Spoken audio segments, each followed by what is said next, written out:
Hey everybody, welcome back to Your Full Crew. I am Dawn Zoldai, one of your co-hosts.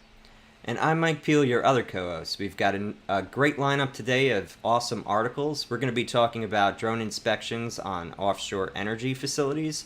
We're going to be talking about automating shipping on a global scale. We're also going to be moving from sea to land and talking about automated trucking in Germany. And then finally, we're going to end with a feel-good story about a veteran gaining the ability to walk again. So stay tuned to hear that. We've got some great guests to talk about these topics. We've got Sean Guerre and Anna Petrig, Dr. Anna Petrig. And, actually, let's just let them introduce themselves. So, Sean, tell us a little bit about yourself.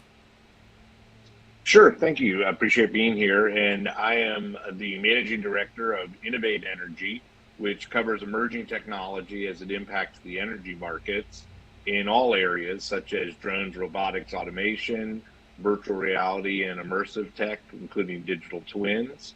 And look forward to continuing to help the industry connect globally. Awesome. And we also have Dr. Anna Petrig. Anna? Hi everybody. It's great to be here. I'm Anna. I'm a professor of international law in Basel, Switzerland. We are a landlocked country, but still I'm dealing with law of the sea, mainly maritime security issues, and in the past couple of years also dealing a lot with autonomous ships. And I'm notably involved in the International Maritime Organization's work on elaborating rules on autonomous shipping, and I'm very happy to discuss some of these issues with you today. Awesome. And I'd like to remind our viewers, if you're interested in anything you see and you want to make sure you don't miss the next episode, please hit the like, subscribe, and notification buttons on YouTube. They've really helped this channel grow already, and we're really excited to see you again. And as a reminder, you can participate in the chat on LinkedIn, YouTube, Twitter, wherever you're viewing this right now, and please feel free to ask our guests questions as we go. Our first article is from Sean, and I think I know this writer. So, high and deep, drones impact offshore energy. Sean, would you like to tell us why you chose this article? Sure, absolutely. And it is written by Don Zoldi. And the thing I liked about it is the fact that we're covering a tremendous amount of ground when we get to offshore energy. So what I mean by that is the article covers all the different aspects: aerial, surface, subsurface. It covers not just fossil, but also the up and coming areas in renewables, such as solar and wind, and there's a lot of activity going on. So I felt like the article was really, shaped nicely to cover all those different areas of technology and how they're being applied in the offshore market. Also, I felt like it would nicely possibly be a good tie-in to Anna's article when she starts talking more about some of the legal aspects with IMO and surface autonomous vehicles. So I felt like that was just kind of a great tie-in both ways. But what's amazing to me is how fast the offshore market has developed when you consider that, just a few years ago, the onshore market was where the primary use of drones and robotics was taking place. And the offshore market has developed now very rapidly. And especially, I guess, the aspect of that is, from the dirty, dull, dangerous, that it fits all of those areas. So it makes a lot of sense that you would use robotics, but also the environments are so harsh. So the ability to use surface vehicles or subsurface or aerial in some of these areas around the world, kind of amazing, the technology that's required in order to be able to do that. The endurance of the drones, the payloads they have to be able to carry, things along those lines. So those were the areas that really kind of drew me to the article and made it most interesting for me to talk about today. Anna, what's your take? I guess it's a really interesting article because it demonstrates how fast this technology evolves and for what tasks you can use it. And I was really struck by the fact that this technology develops very fast. And from a legal perspective, this is a bit of a problem because law in general lags behind technology, but innovation cycles become shorter and shorter, and technology moving faster and faster. So this really accelerates the pacing problem. And as a lawyer, you just ask yourself, how can law keep pace with all these developments? Because of course we have a lot of rules on shipping, and but are these little systems really ships? Maybe not. So we have something like the Internet of Things at sea, Ocean of Things, and the question really is, do all these rules apply, or do we need new rules, or does it suffice to reinterpret the legal framework? So huge challenges from a legal perspective. Yeah, I would totally agree. And by the way, fun fact, I met Dr. Petrig through an incredible Navy JAG, judge advocate. I was an Air Force JAG.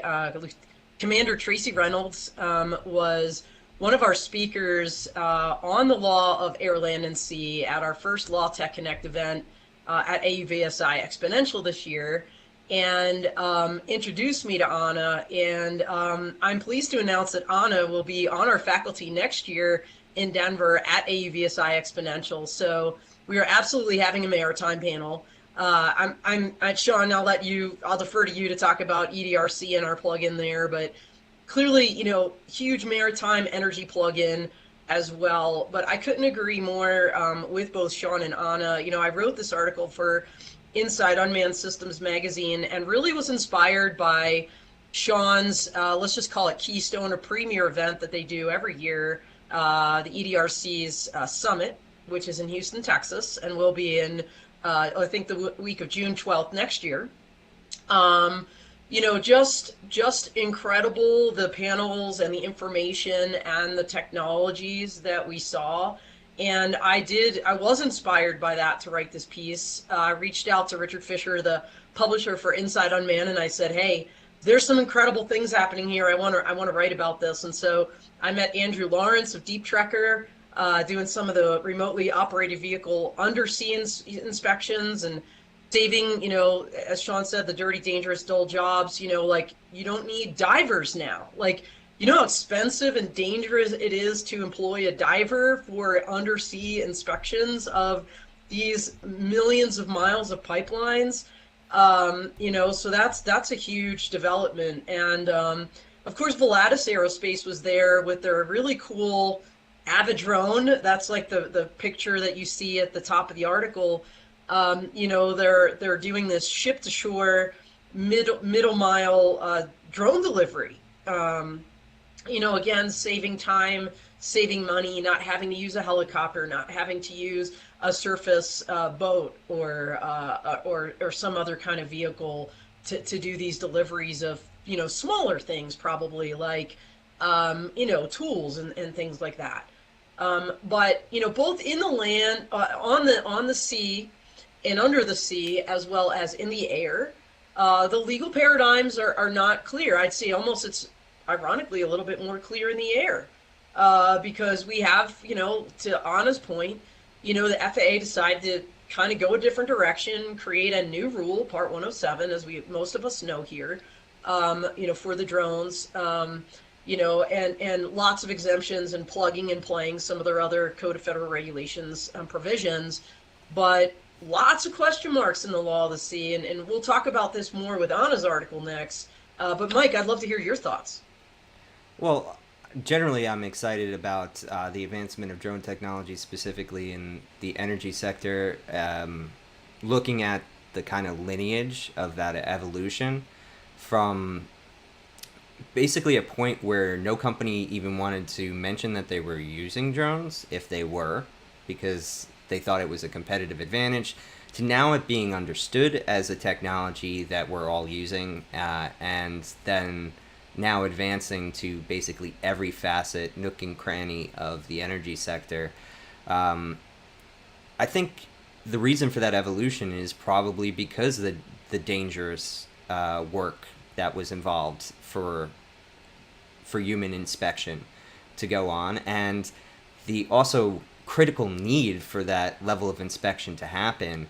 So not only are you getting rid of the dangerous aspects, but you're also allowing the ability to scale.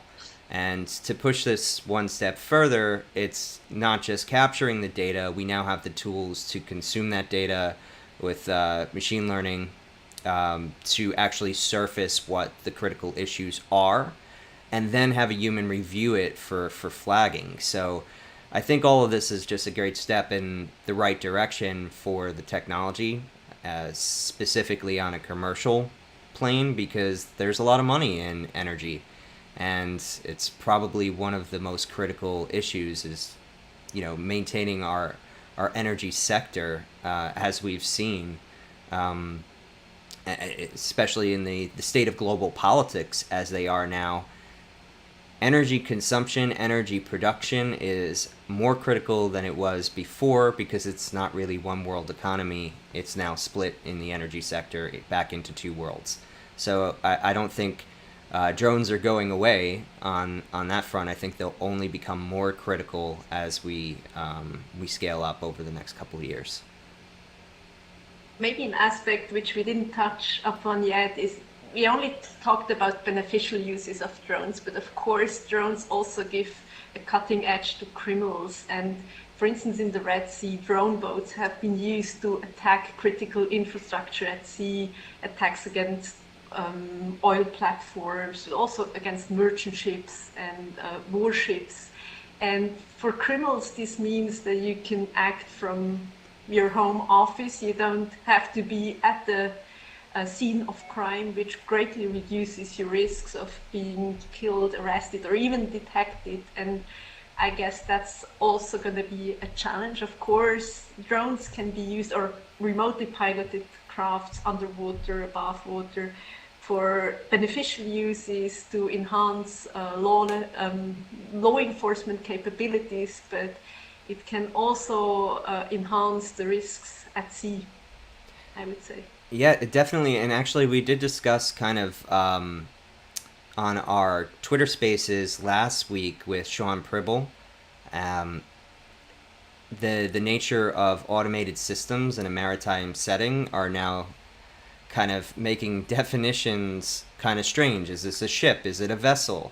And it's easy to imagine, as we see in all sorts of theaters, whether it's war or even prisons, drones being used for nefarious purposes because they do provide almost a level of removal from the threat actor from getting caught. So again, this also got brought up the kind of last week on the Full Crew, the use of kinetic solutions to dismantle drones. And that makes sense on a battlefield, but kinetic solutions are not readily available to private industry and probably shouldn't. So at least in their current form, right? So we're going to have to work this out not only on a legal and regulatory level, but then what do you do when somebody breaks that law, period? They don't care. They're breaking it on purpose. What do you do with that person, and what technologies need to be developed to kind of deal with that person too? I think that's a great segue to Anna's article because, words matter, terminology matters, whether it's a good actor or a nefarious actor. There's legal implications to what we're calling these mass autonomous surface ships in particular, which is not a settled area. So I don't know if we want to roll to that next one. Yeah, so why did you want to bring up this particular article, Anna? So this article is about the efforts of the International Maritime Organization to regulate autonomous ships. The IMO, that's the specialized agency of the United Nations for shipping. And 5 years ago, autonomous ships was simply a non-issue in that organization. And within only 5 years, the regulation of mass turned into the main regulatory project of the IMO. And that's because autonomous ships is no longer, a vision of the future, but it's already a reality. They're increasingly reports about successful trials. I just read that there has been a 10,000 kilometer voyage, fully autonomous, by a cargo ship. And for instance, Japan announced to have half of its cargo ship autonomous by 2040. So there is an imminent need for regulation. And why is there a need? Because if there is just one truism in the law of the sea for the last thousands of years, it's that a ship has an onboard crew, and with autonomous ships, for the first time, you have ships without crew on board. And with this, essentially the assumption on which the entire law of the sea is built is kind of no longer fulfilled. And this also holds true for maritime security, which I'm mainly interested in. The assumption has been that offenders would be on board ships, enforcers would meet suspect at sea, they would board a suspect ship, they would exchange physical documents to prove nationality of the ship, they would interrogate suspects, etc. So there would be human interaction, physical documentation, but with autonomous ships, you simply don't have an offender at sea. Offenders may act from dry land. Autonomous ships may no longer have certificates on board, but function with e-certificates. So everything changes from how you handle cargo ships, who is a seafarers, up to maritime security issues in how do you board an autonomous ship, and does it make sense to board an autonomous ship if there is no person on board. And so the IMO started to regulate these ships, and just last week there has been a meeting by a working group discussing terminology which is basic but essential, such as what is a master? If the master is no longer on board, can a remote operator be a master? Traditionally all function has been incumbent on one single person, the master. He was in charge of everything. Is that also the case with remotely piloted or fully autonomous ships, or can that role be split?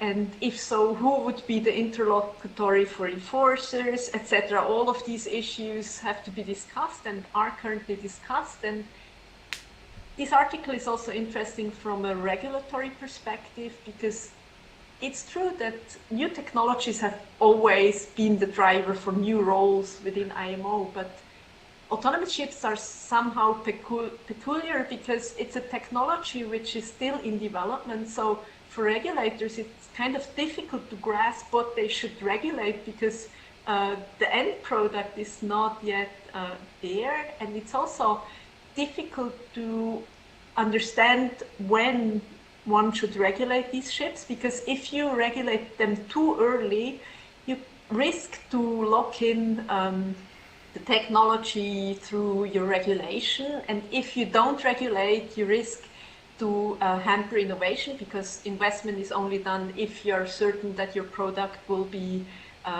lawful.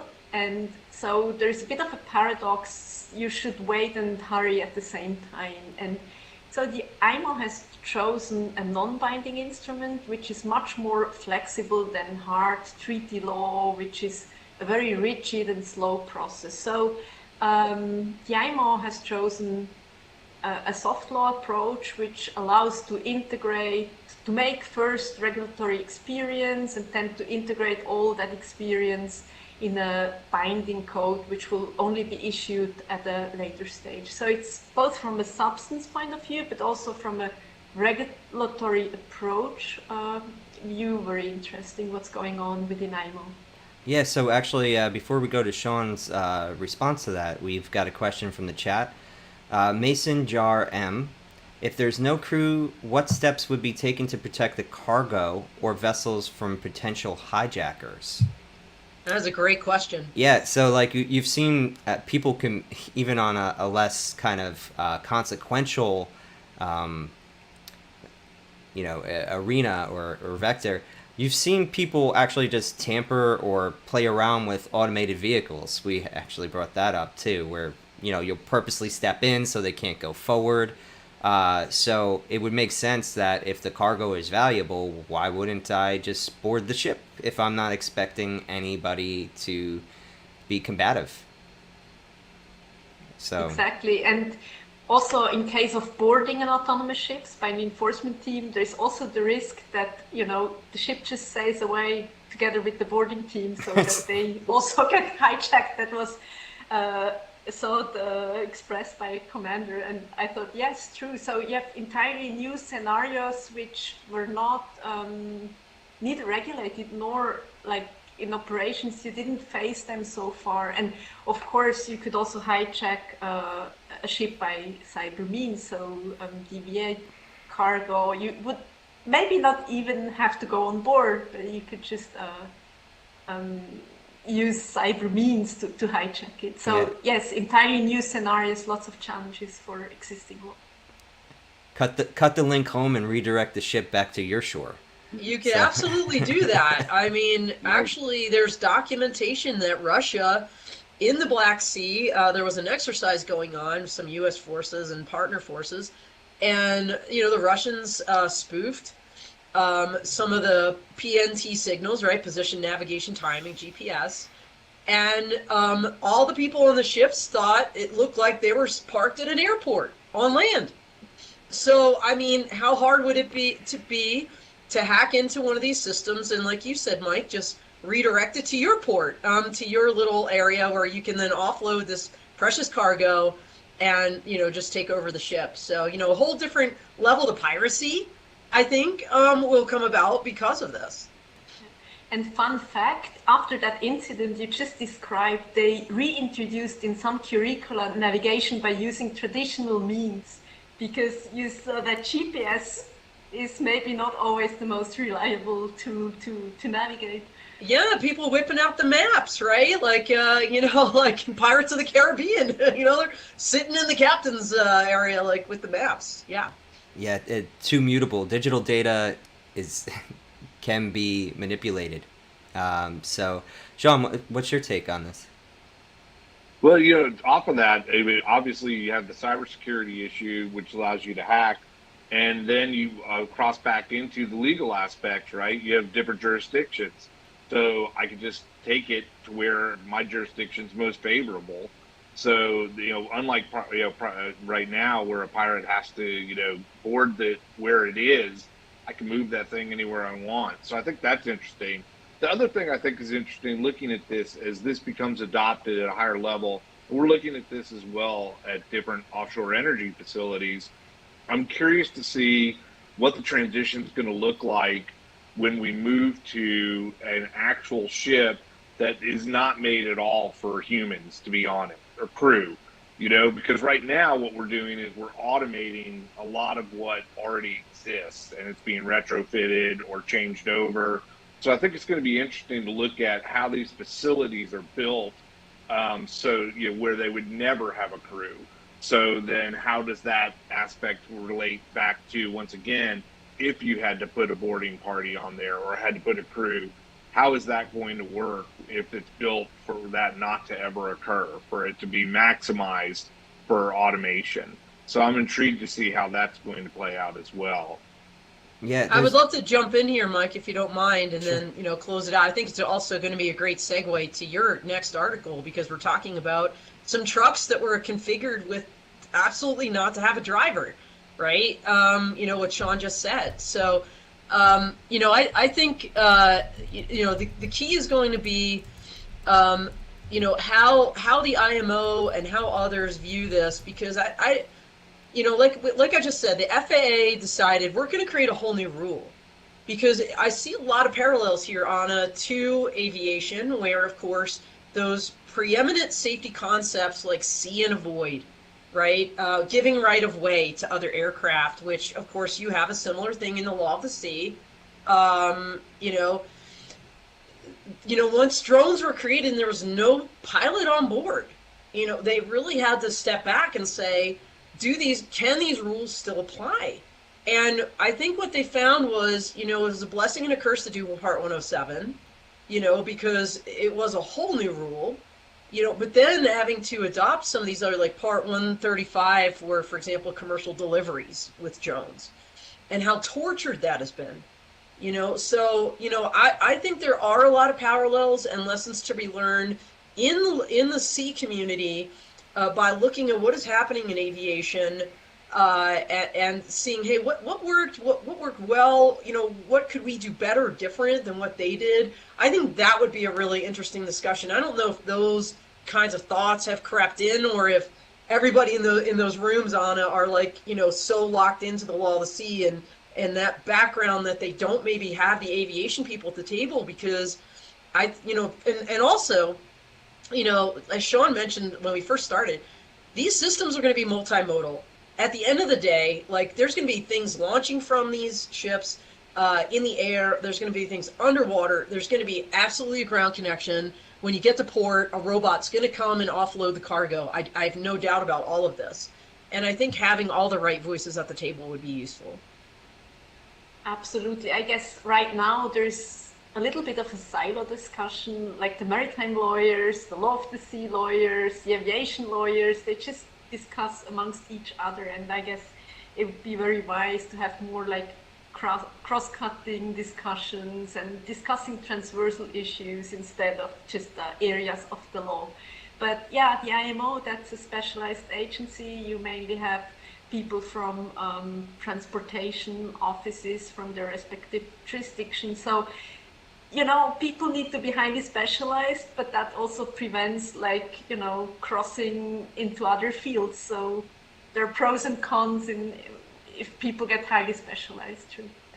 Yeah, hopefully sometimes we'll be able to bring people together. Like, I know I'm excited, next June we're going to be doing the energy version of LawTech Connect, and that exact thing of cross-sector is what we're hoping to do. We're hoping to have both the maritime, the subsea, the aerial, everyone who's involved in legal aspects as it pertains to automation and robotics.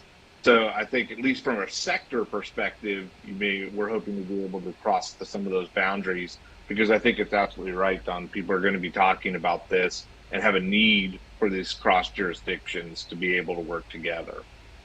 If anything, I would think the emphasis on cross-jurisdiction is a little bit higher in terms of maritime for automated technologies. Because if we look at drones, ultimately you have to deal with the drones within your airspace. You're not as concerned about drones that are flying cross jurisdictions, unless you're talking about the European Union, in which case there's, it's a union and it's already discussing within itself, whereas maritime law could get pretty contentious if we're talking between countries that are adversarial, but they've agreed to some form of free trade.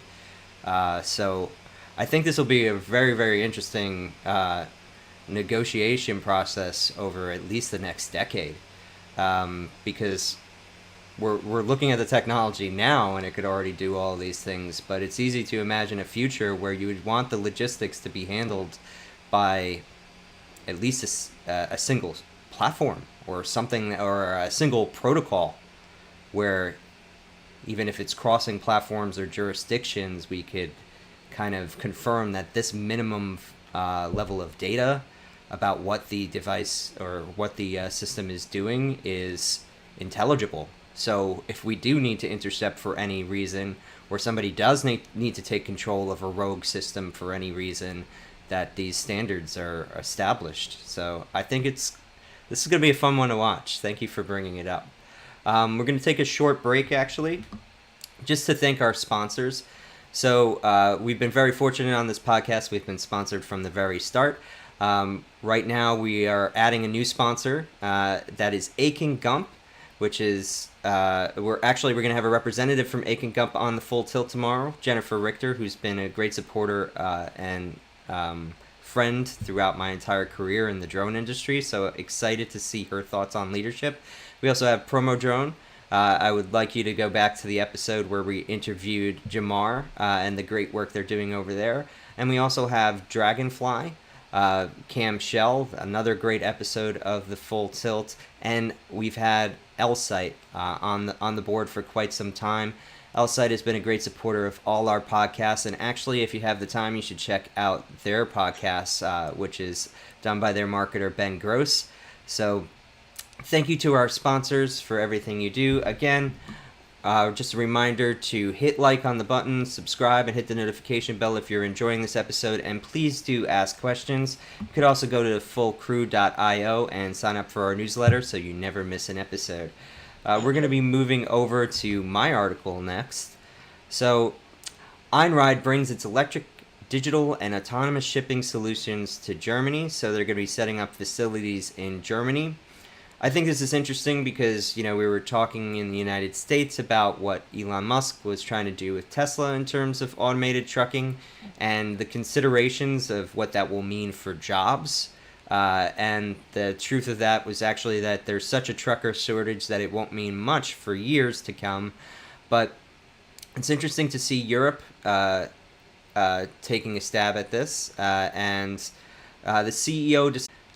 So now that we're on land talking about automated systems, the reason I wanted to bring this up because we've got great guests to talk about it, and I just want to see what are the regulatory and legal concerns, especially in a more complicated environment like the European Union versus the United States, where it's assumed you could ship from New York to Los Angeles and it's all going to be under the same federal law.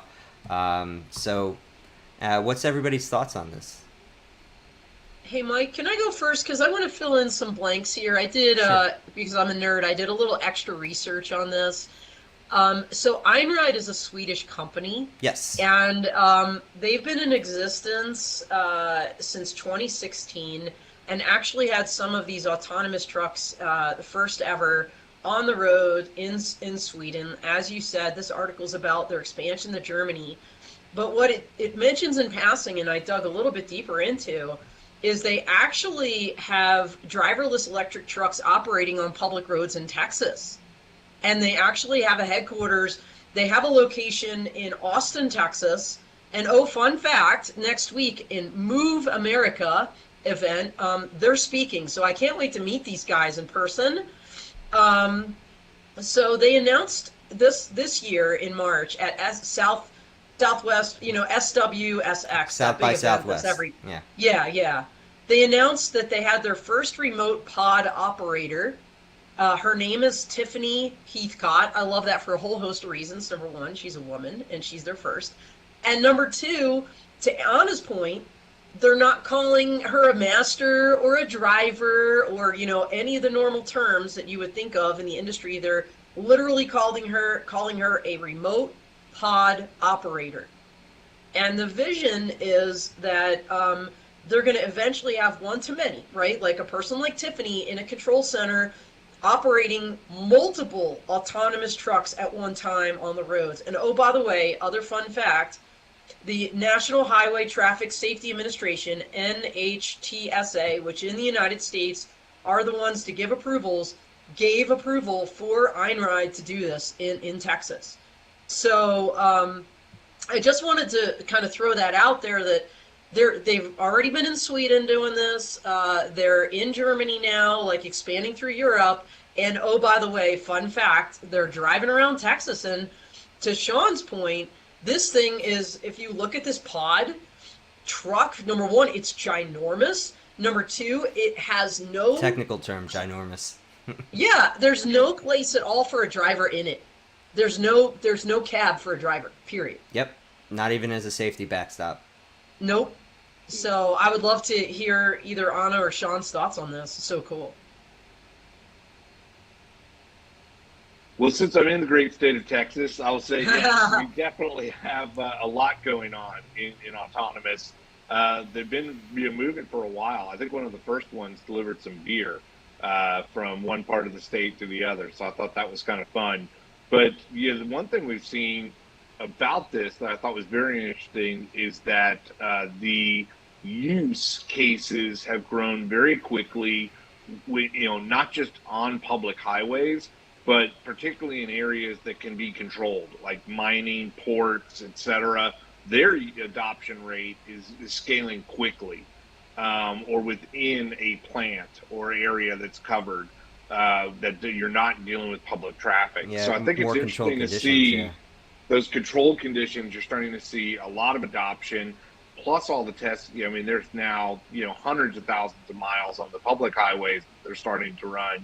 So to me, it seems like this is moving as fast as any of the autonomous seem to be occurring. And I'm curious to see, it seems to be that automated trucking would happen faster than perhaps some of the automated transportation of humans, as far as taking people from point A to point B. Right? Yeah, it just seems like, and the economics are once again so much bigger faster payout. So I agree with your earlier point, Michael, that the dearth of truck drivers is giving an opening to this. But I do wonder, and I wonder this a lot as we look at robotics across the spectrum.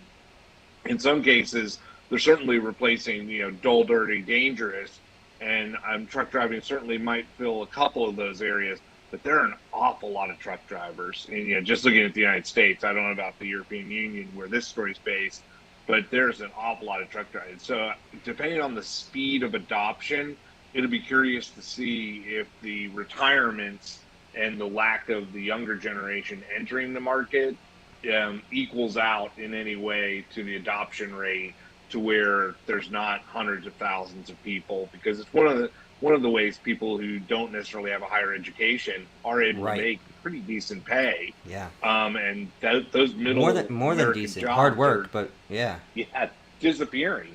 And so I am kind of curious, because this one affects an awful lot of the workforce. Hey, Sean, I was just going to say, as I think about this and my little drive through Texas and Buc-ee's, right? The classic Buc-ee's, what happens to all those truck stops? When the truck doesn't need stop and there's no people on it. So I don't know. I don't know what the future of Buc-ee's will be when this thing really kicks off. But anyway, great jerky there. Well, it's like all the empty retail storefronts that I see popping up, post pandemic. The truth of the matter is, upcoming generations were going to adopt this technology and not take on that work at whatever rate they were going to do it at, but the need or the transfer of interest to these technologies happened rapidly under COVID. So it might even be that the study that I was quoting from 2 years ago about the trucker shortage is actually almost irrelevant based on the speed of adoption in kind of these controlled condition situations, because those weren't appraised in that report. This was literally talking for long distance shipping or truck driving. But we brought this up, and I try to push it on every podcast, because I think, since I work in the autonomous industry just as an advocate, that we don't talk enough about the reality that these are going to take away jobs. They're not going to be replaceable jobs for that generation. You might be able to train up new people to program robots or do maintenance for robots, but those will be new people. Those will not be people transferring their skills. So the thing for me is, we need to redefine work, value in your life based on how much you work.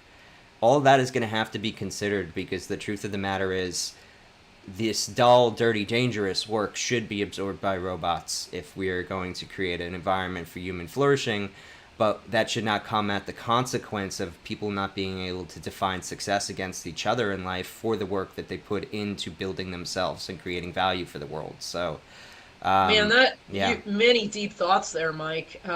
Blowing my mind. I would love to hear Anna's thoughts on that too. Yeah, it seems that Germany is becoming a bit of a hub for autonomous driving or cars, because just recently Elon Musk, they opened a Tesla plant in Germany, and now I read this article, and it seems that German legislation is kind of advanced, because there's some similarities between law of the sea and traffic law, because in law of the sea you have the master, who is the responsible person, who is in charge, and when it comes to traffic law and also criminal law in relation to traffic offenses, you always have the driver, which is at the center of regulation, and here the same, you don't have a driver any longer. And in many European states, there are now at least projects to bring the law in line with these autonomous cars.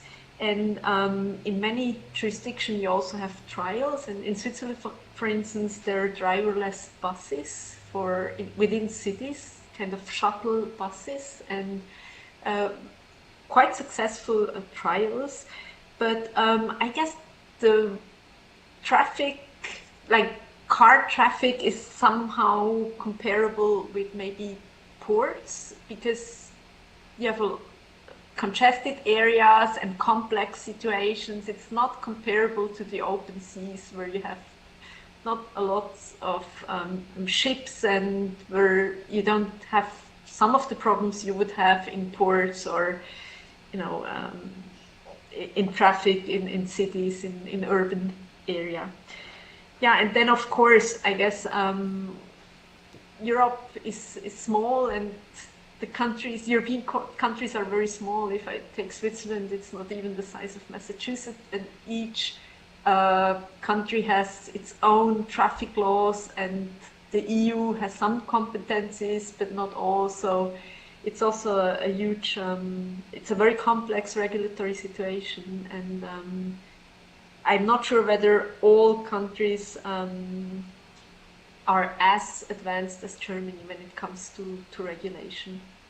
And they might not be as excited about it if it means, a dent in their workforce, and then therefore damaging to their economy. So that should be an interesting negotiation between European states.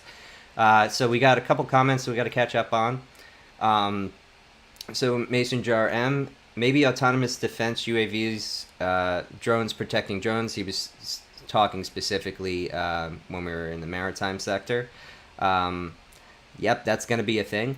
And Joel Mario Garza, the need is so that a large shipping company control the market and keep smaller companies from getting hold of this business. The need for regulation is to keep businesses from access to this business. So I think he's saying that the regulators are going to favor already established companies.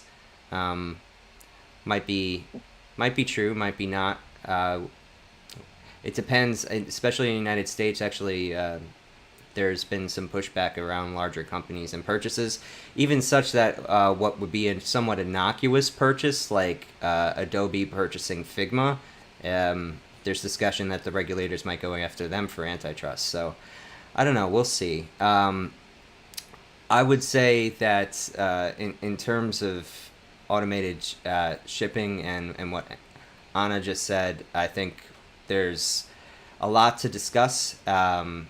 It's not going away, and this seems like the sort of thing that can explode overnight, right? Where, especially with the amount of pressures we have to kind of get the economy up and running, and the supply side, demand side shocks have not seemed to completely resolve themselves, people will be looking for any solution to smooth and iron out those kind of bumps in the road, right?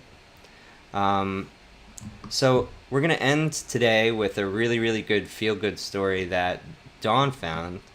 So, want to tell us about this article, Dawn? Yeah, I was sitting there in the, I think it was like the Hampton Inn lobby last week when I was in the DC area. And, they always have the TV on during breakfast. And I saw like a little feature on this. So I did some research, found an article about it. Basically, it's about an U.S. Army veteran from Phoenix, a guy named Richie Nieder.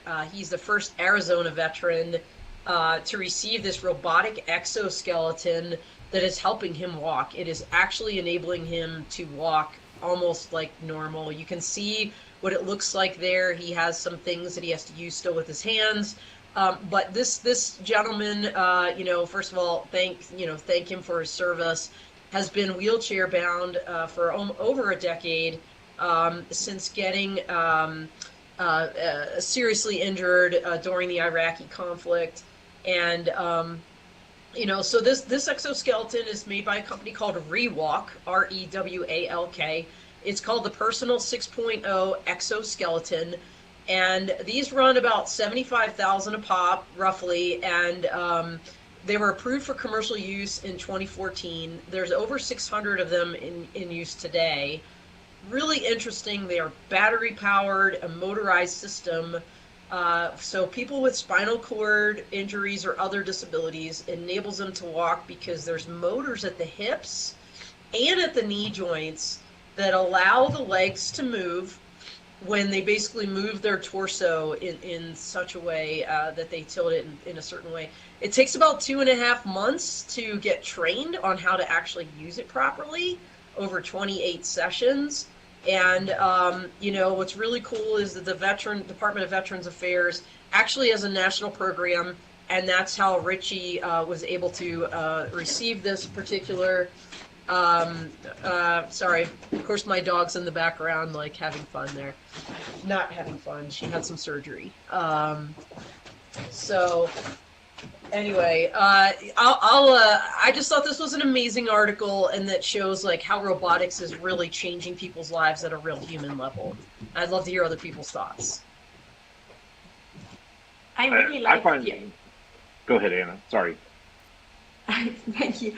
Yeah, it's really interesting to see for how you can use exoskeletons and exosuits for rehabilitative purposes.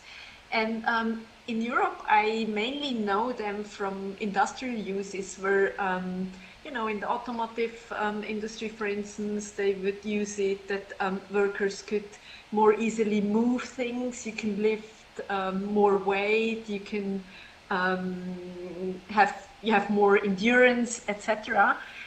But again, here there's also potential for misuse because, of course, it enhances your bodily skills. And I read an interesting article a while ago about enhanced burglary techniques using exoskeletons or exosuits because you can more easily climb or lift things. And an interesting aspect was that for the time being, it's still something which is very costly, not affordable for many. It's difficult to access, but that's certainly going to change at some point. And again, we have not only to have the beneficial uses on our radar, but also potential misuses. And I guess the big challenge is really how you can use regulation to constrain the bad without really frustrating the good, because the example chosen is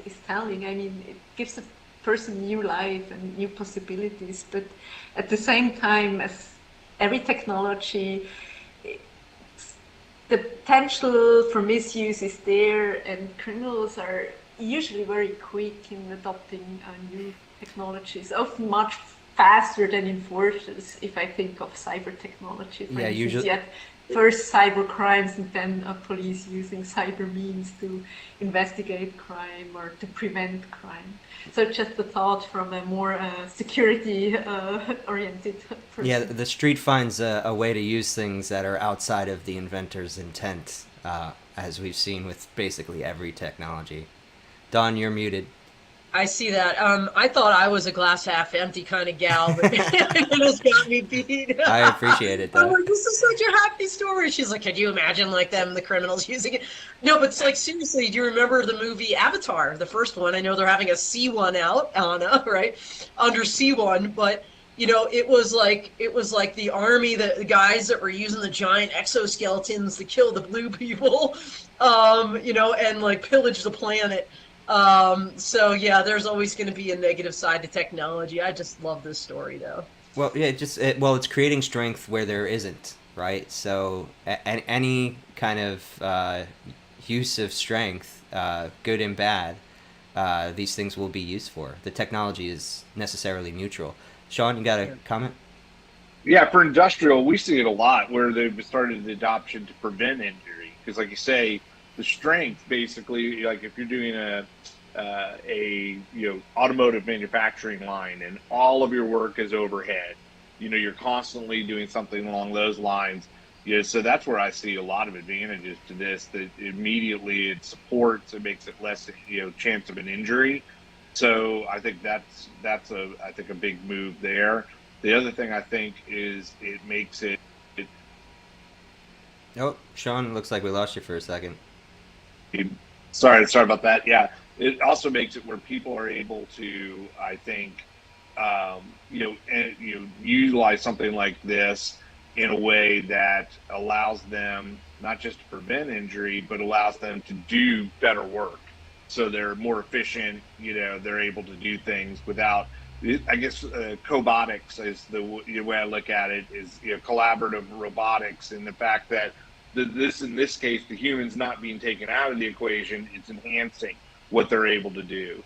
But I think it's a great story in the rehabilitation space. It's fantastic to hear that it's starting to be adopted. I mean, to hear there's hundreds of units even in that capacity is great to hear about. But I like the idea that it allows humans potentially to continue to do the work at a safer and enhanced way, and then help people rehabilitate who've had injuries. It's just a great story. Yeah, I think this is actually the most undersold kind of sector or niche in robotics. I think people really, for whatever reason, haven't grasped onto the absolute potential of this. Because, all right, let's take your cobotics example. If you've seen even uses of exoskeletons that aren't like full body exoskeleton, they're just a back brace type of thing that allows somebody to hold a riveter that's much heavier than what a normal human capacity is. And so now we've created a situation or a scenario where a human has the flexibility because our machine that was evolved over years is highly flexible and has a lot of dexterity, but we may not have the strength to complete a task. Now you're combining the two, and you could also increase accuracy for the human, right? So kind of all types of lock-on systems and things like that. So there's that, and then there's also this amazing kind of humanitarian use case, because if we look what's going on, let's say Ukraine, Afghanistan, Syria, conflict zones throughout the world, people are maimed, injured, and made disabled. And then there are people that are born that way here and abroad.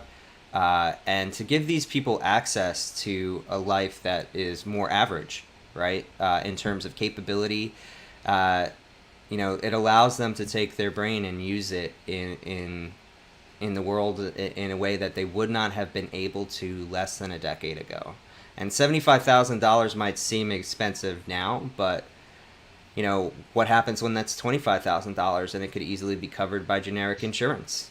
What happens when it's $5,000 and hey, I want to be able to do this task, or I want to do some work on my house. Rather than hire somebody, I'm just gonna buy the exoskeleton. I think this fundamentally changes humans. Their abilities in the world. Maybe we could compete with the robots finally. We just had to join them. I will say, because we have the leadership podcast too, Full Tilt, I love what Mr. Nieder said at the end of the article, and he said, quote, "What I found out through all of it was the biggest disability is not my inability to walk, but it was the way I was looking at things. It was the mental side of it."